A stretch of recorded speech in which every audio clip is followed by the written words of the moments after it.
శ్రీ వారాహిదేవి జ్యోతిష్యాలయం ఎటువంటి సమస్యలకైనా ఫోన్ ద్వారానే జ్యోతిష్యం చెప్పబడును. విద్య, ఉద్యోగం, వ్యాపారం, పెళ్లి, ఆరోగ్యం, నాగదోషం, సంతానం, రాజకీయం, వామాచార దోషం, అత్తాకోడళ్ల మధ్య గొడవలు, ప్రేమించి మోసపోవడం, స్త్రీ పురుషుల వశీకరణం, ధనం నిలకడ లేకపోవడం, ఎటువంటి సమస్యకైనా 24 గంటల్లోనే పరిష్కారం చూపబడును. నెంబర్ 1 వశీకరణ స్పెషలిస్ట్ పండిత్ పవన్ నంబూదిరి, కేరళ తాంత్రిక గురువు గారు. Phone number 9043637512. ఈ రోజున ఈ రాశి జాతకుల జీవితంలో ఈ మార్పులు కలగబోతున్నాయి. ఇలాగే జరగబోతుంది. ఇంట్లో మాట్లాడే మాటల విషయంలో, ఆలోచనల విషయంలో మీ ఇంట్లోనే శత్రువులు దాగి ఉన్నారు అనేది మీకు తెలియకపోవచ్చు. ఏం జరగబోతుంది తెలియాలి అంటే వీడియో పూర్తిగా చూడాల్సిందే. ఓం శ్రీ వారాహిదేవియే నమః. వారాహి మాత అంటే ఇష్టమున్న ప్రతి ఒక్కరూ కింద కామెంట్ రూపంలో తెలియచేస్తూ అమ్మవారిని మనస్సులో ఒక్కసారి స్మరించుకోండి. మీ యొక్క కష్టం, ఇబ్బంది, బాధ, సమస్య అన్నీ మటుమాయం చేస్తుంది ఆ అమ్మవారు. మిమ్మల్ని, మీ కుటుంబాన్ని చల్లగా ఉండమంటూ దీవిస్తుంది. ఇక ఆలస్యం లేకుండా వీడియోలోకి వచ్చేద్దాం. మీ ఇంట్లో ఉన్న శత్రువు ఎవరు, వారు ఎలాంటి వారు, వారి గురించి, వారు కలిగించే ఇబ్బందులు, ఇంట్లో మాట్లాడే మాటల వల్ల కలిగే సమస్యలు, ఇలా అన్నింటి గురించి ఈ వీడియో చెప్తున్నాం కావున కాస్త ఎక్కువ సమయం పట్టొచ్చు. కానీ మీరు సమయాన్ని కేటాయించండి. ఇది మా కోసం కాదు, మీకోసం మీరు కేటాయిస్తున్న సమయము. కాస్తంత సమయం కేటాయిస్తేనే మంచా చెడ అనేది తెలుస్తుంది. అపనమ్మకం వలదు. జ్యోతిష్కులు చెప్పే ఏ మాటలో కూడా అసత్యం ఉండదు. ఈ విషయాన్ని గ్రహించి గమనించమంటూ ప్రత్యేకంగా మీకు తెలియచేయడం జరుగుతుంది. కావున నమ్మకంతో ఈ వీడియో చూడండి. మీ జీవితంలో ఏం జరగబోతుందో అన్ని వివరాలు కూడా తెలుసుకుందాం. మీ ఇంట్లోనే ఉండేటటువంటి శత్రువులు ఎవ్వరూ గమనించడం లేదు. వారి మాటల విధానం కానీ ఆ శత్రువులు ఎవరు అవుతారో కూడా మనం గ్రహించలేము. వాళ్ళు ఎలా ఇబ్బంది పెడుతున్నారు, వారి మనస్తత్వం ఏమిటి, ప్రతి అంశాన్ని మనం ఎప్పుడూ గ్రహించుకోలేం. కాబట్టి ముఖ్యంగా మీరు వివరంగా ఇప్పుడు చెప్తున్నట్లుగా ఇంట్లో ఉండే శత్రువులు ఎవరు, ఇంట్లో మాటల వల్ల శత్రువులు ఏ విధంగా మారతారు, ఏ విధంగా శత్రువులవుతారు, ఇంట్లో శత్రువులు కలిగించే ఇబ్బందులు ఎలా ఉంటాయి, ఇంట్లో ఉండేటటువంటి శత్రువుల మనస్తత్వం ఎలా ఉంటుంది, ఇలాంటి రకరకాల ప్రశ్నలు ఈ వీడియో మొదలు పెట్టకముందే మీ మధ్యలో మెదులుతూ ఉండొచ్చు. ఈ రాశి జాతకులకు ఈ రోజే ఎందుకు ఇలా జరగబోతుందంటే ఇది గ్రహ గోచార స్థితి. ఈ యొక్క స్థితి నుండి బయటపడడానికి మీరు చేసుకోవాల్సిన చిన్న చిన్న పరిహారాలు, దేవత ఆరాధన కూడా ప్రతిదీ చెప్పుకుందాము. ముఖ్యంగా ఇంట్లో ఉండేటటువంటి శత్రువులు ఎవరు అనేది చెప్తాము. స్నేహితుల రూపంలో ఉండే బంధువులు మొట్టమొదటిగా, అంటే దగ్గర బంధువులు. కానీ వీరికి జాలిగా, సానుకూలంగా అనిపించవచ్చు. కానీ వీరికి చాలా వరకు కూడాను ఇబ్బందులు కలగచేస్తూ ఉంటారు. వీరి యొక్క విషయాలు బయటికి చెప్పేస్తూ ఉంటారు. మనతోటి స్నేహంగా ఉంటారు, జాలిగా ఉన్నట్లు నటిస్తారు, సానుకూలంగా ఉంటారు. కానీ మన యొక్క విషయాలన్నీ వేరే వారికి బట్టబయలు చేస్తుంటారు. ఉదాహరణకు చూస్తే చిన్న చిన్న విషయాలు బయటపెట్టడం చిన్న విషయమే. ఏదైనా పెద్ద విషయమైతే ఈ రోజున ఇప్పుడు బయటపడుతుంది. సరేలే, మన టైం బాలేదులే, పెద్ద విషయమే కదా, బయటపడితే మంచిదేలే, ఏది జరిగినా శివాజ్ఞ అనుకుంటాం. కానీ ఇంట్లో విషయాలు, చిన్న విషయాలు, చిన్న చిన్న గొడవలు, తిట్టుకున్నా, అరుచుకున్నా, ఏదైనా అలాంటి విషయాలు కూడా బయటపడుతుంటారు. అలాంటి రూపంలో స్నేహితుల రూపంలో ఉండే బంధువులు, స్నేహితులు కాదండి, వారి రూపంలో ఉండే బంధువులు. ఇక తల్లిదండ్రులే కొన్నిసార్లు కూడా మనకి శత్రువులు అవుతుంటారు. వీరి యొక్క నిర్ణయాలు అంగీకరించని కొంతమంది తల్లిదండ్రులుంటారు. ఈ రాశి వారు స్వతంత్ర భావన కలిగి ఉంటారు. వీరిని చాలా మంది అడ్డుకుంటారు. కొంతమంది ఏమిటంటే తల్లిదండ్రులు అందరూ చెడ్డవారు అని కాదండి. కొంతమంది ఏమిటంటే పిల్లల మీద ప్రేమ ఉండదు. ఆవిడ అంటే ఉంటాడు, పోతే పోతాడులే అని అనుకుంటారు. అలాంటి వ్యక్తులు కూడా ఇప్పటి కలియుగంలో ఉన్నారు. ఏం చేస్తాం, కొంతమంది ఇలా కూడా ఉన్నారు. మన కలికాలం ఇది. అంగీకరించక తప్పదు. మన నిర్ణయాలు వారు అంగీకరించరు. వీడికి చాలా తెలివి ఉంటుంది, ఎక్కడికైనా వెలుగు సాధిస్తాడు. కొంతమంది తల్లిదండ్రులైతే వాడిని అస్సలు ఎంత ప్రేమ అంటే వాడు చిన్న తప్పు చేసినా దాన్ని సరిదిద్దుకుని ఉన్నత స్థాయికి తీసుకెళ్లేవారు కొంతమంది ఏది చేసినా పట్టించుకోరు, మెచ్చుదలగా మాట్లాడరు.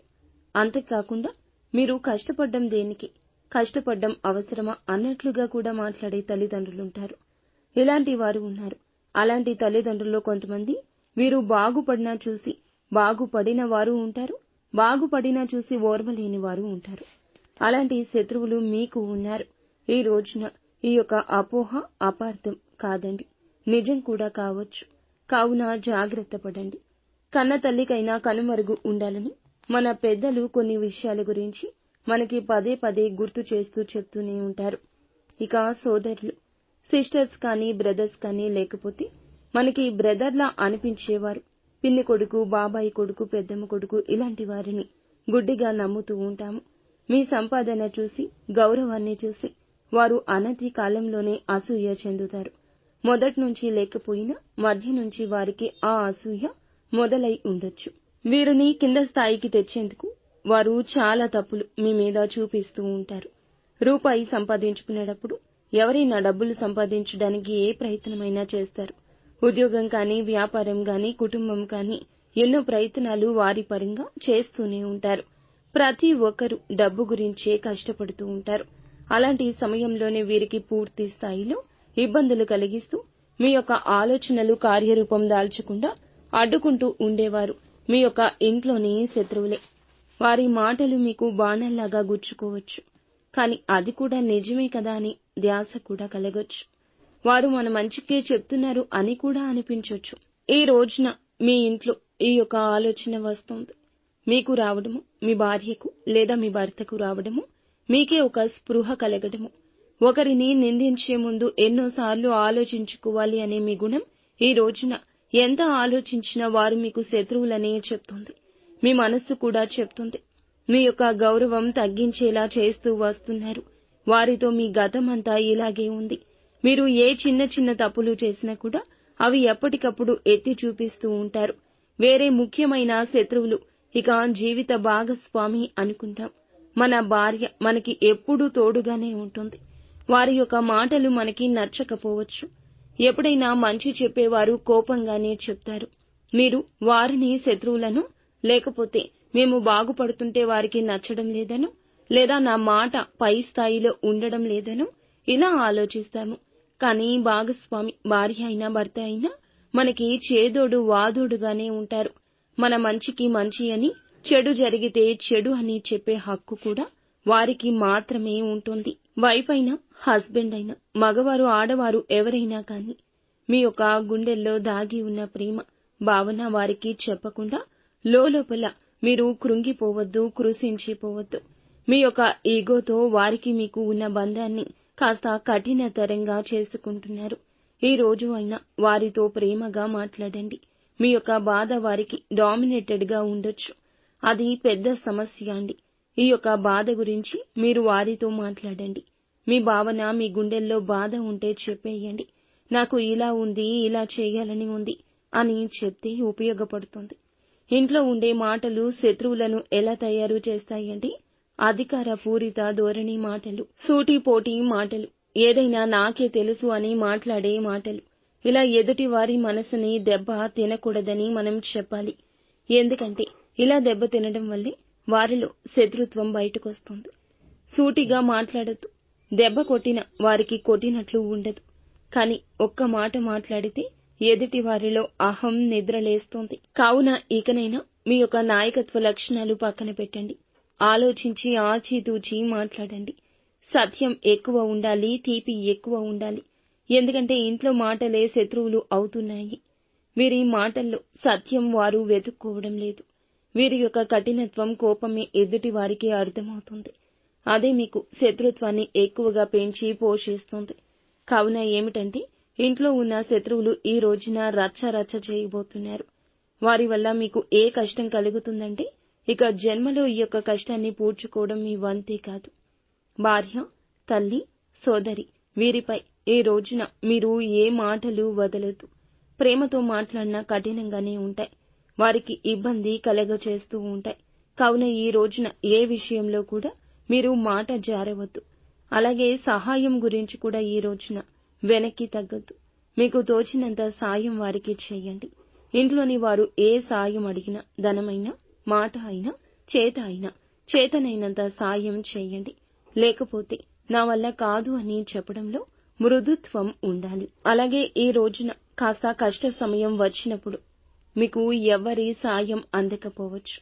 అలాని వారితో బంధుత్వాన్ని తెగ్గొట్టే ప్రయత్నం చేయొద్దు. వారికి మీకు కంటికి కానరాని దూరం ఉంది. ఈ విషయం గుర్తుంచుకోండి. మీ యొక్క కష్టాన్ని వారికి చెప్పండి. సహాయం అడగండి. లేదు అని అంటే మిన్నకుండిపోండి. తల్లి అయినా, భార్య అయినా, స్నేహితుడైనా, అన్నదమ్ములైనా, సోదరి అయినా ఈ రోజున మీ యొక్క కష్టాన్ని వారు అర్థం చేసుకోకపోయినా, అపోహలతో వారి యొక్క కళ్లకు గంతలు కట్టుకున్నా, రేపటి రోజున ఖచ్చితంగా మీకు సాయం చేస్తారు. వారి మనసు వెన్నలాంటిది. మీరంటే ఇష్టం ఉన్నవారే. కానీ సమాజము, పరిస్థితి వారిని అలా మార్చింది. అలానే మీరు అపోహపడ్డం, వారితో గొడవలకు దిగడం లాంటివి అస్సలు చేయొద్దు. అలాగే మీ విజయాలు ఈ రోజున వారు చిన్నగా చూపించొచ్చు. ఇది మీకు నచ్చకపోవచ్చు. మీరు ఏదైనా ఈ రోజు విజయం సాధించినా, ఆకస్మిక ధనం మీకు కలిగినా, లేదా మీ విషయాల్లో వారు జోక్యం చేసుకున్నా, ఈ రోజున మీరు ఏది మాట్లాడకుండా ఉంటేనే మీ వ్యక్తిత్వాన్ని ఎక్కువ చేసుకున్నట్లవుతుంది. లేదంటే తక్కువ చేసి వారే మాట్లాడతారు. మిమ్మల్ని తెలివైన వాడే కానీ, టాలెంట్ ఉన్నా కానీ, మీ యొక్క వ్యక్తిత్వం రీత్యానే నీ యొక్క పొగరు వల్లే ఇదా జరుగుతుందంటూ కొంచెం తక్కువ చేసి మాట్లాడి మానసిక ఒత్తిడికి తేవచ్చు. నువ్వు అలా ఎందుకు చేస్తున్నావు అన్నట్లుగా మీ యొక్క ప్రతి పనిని తప్పుపట్టొచ్చు. ప్రత్యక్ష యుద్ధం చేయొచ్చు, పరోక్ష యుద్ధం చేయొచ్చు. ధనపరంగా కూడా అడ్డంకులు పెట్టడం, ముఖ్యంగా సోదరి, భార్య లేదా స్నేహితుల రూపంలో బంధువులు మనకి ఈ రోజు ఇబ్బందులు కలిగించవచ్చు. ఎప్పటికప్పుడు మీ యొక్క చికాకులు తగ్గించుకోండి. ముఖ్యంగా సోదర, సోదరీమణుల ఇబ్బందుల్లో చికాకులు ఉన్నాయి. మీ యొక్క మనస్తత్వం, మీ యొక్క కార్యాచరణ శక్తి, మీ యొక్క ఓర్పు, ఓపిక ఈ రోజు రెట్టింపు కావాలి. వారి ముఖానికి ముందు నవ్వు ఉన్నా లోపల అసూయ ఉండొచ్చు. లేదా మీ పైన కోపం ఉండొచ్చు. పైకి ప్రేమగా నటించొచ్చు. లోపల ఇంకొక విషయం దాగి ఉండొచ్చు. మీ జీవితం కిందకి రావాలని వారు కోరుకుంటూ ఉండొచ్చు. ఎవరు ఎన్ని అనుకున్నా భగవంతుని అనుగ్రహం మీకు ఉంది. ఈ విషయం గుర్తుంచుకోండి. అలా కాకుండా వారితో యుద్ధాన్ని ప్రకటించొద్దు. లోపల గుర్తుంచుకోండి. మీకు వచ్చే ఇక ఏ అవకాశమైనా, మీకు వచ్చే ఏ పరిస్థితి అయినా వారితో ఇక విన్నవించొద్దు. వారు శత్రువులు, ప్రియమైన శత్రువులే. వారి వల్ల మీకు కోపం కలగొచ్చు. కానీ ఇదంతా ఈశ్వరేచ్ఛ, గ్రహస్థితి. వారే అర్థం చేసుకుని భవిష్యత్తులో మారతారు. ఈ రోజున దాని గురించి సమయం కేటాయించి ఆలోచించి మానసిక ప్రశాంతతను కోల్పోవద్దు. ముఖ్యంగా ఈ రాశివారు ఈ రోజున సూర్యునికి అర్ఘ్యం సమర్పించండి. సూర్య నమస్కారాలు చేసుకోండి.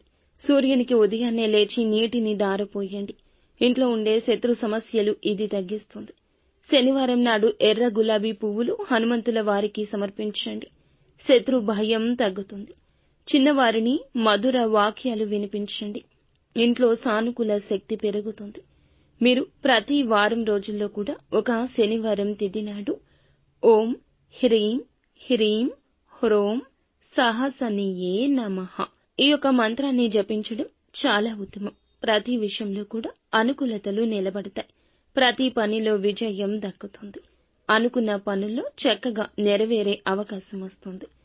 సో ఫ్రెండ్స్, చూశారుగా ఇంట్లో ఉండే శత్రువుల గురించి, తీసుకోవాల్సిన జాగ్రత్తల గురించి, వారికి మీకు మధ్యన ఉండాల్సిన మాధుర్యం ఎలా పెంచుకోవాలో తదితర అన్ని వివరాలు మీకు నచ్చితే తప్పకుండా మా వీడియోని లైక్ చేసి మా ఛానల్ని సబ్స్క్రైబ్ చేసుకోండి.